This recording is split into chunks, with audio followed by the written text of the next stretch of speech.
Hey there, Lee Drozak, digital strategist and WordPress designer, and today is day 8 of the 30-day video challenge. So how many of you aspire to be digital nomads or are digital nomads, or even someone who maybe works from the home but is looking to get out just to kind of break up their day?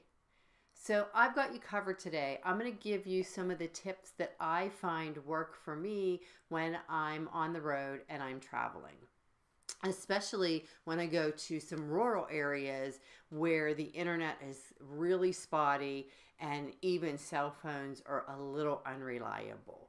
So first of all, this came about because I was looking at my calendar and trying to plan out the trips that I know we're going to be taking this year, and also working in the fact that we're going to be staying in our RV more over the summer since my husband is retiring this year.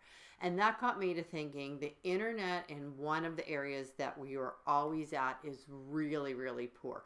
And they do have the Wi-Fi internet or the satellite internet, but it's really bogged down, and it's throttled. After you get to so much, it throttles it, and it's just really hard to work with. So here are some things that I found when I'm in areas like that, because you can't always rely on the mobile hotspot or your mobile Wi-Fi connection. So the first thing I do is I look for a local library or even a chamber of commerce.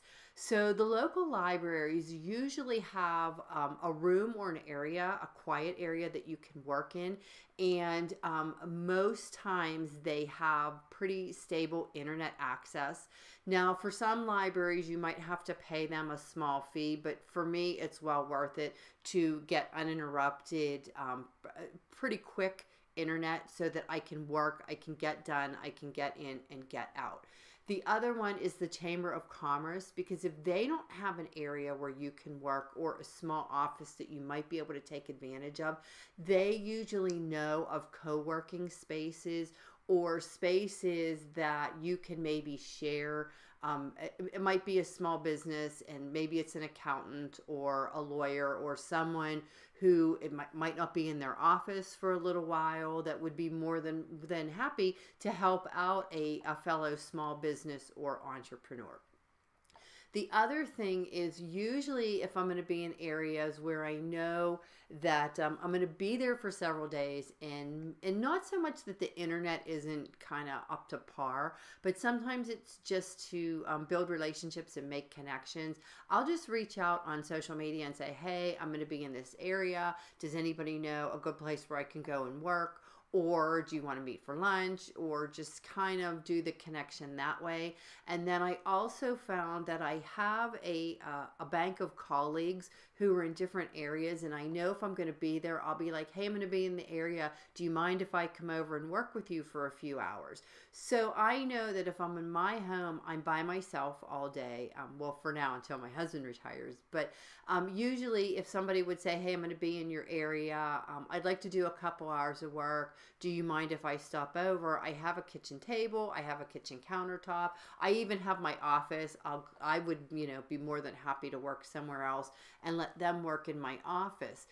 But it's just a different way to think about how you can take advantage of working on the road when, having stable, quick internet that you're used to, maybe at home or in your office, isn't the ideal situation. So there you have it. Check your local libraries or check your chambers of commerce, and when all else fails, check your colleagues and your network, because I'm sure you can find something that will allow you to work for the couple hours or the day or so that you need. See you tomorrow on day 9.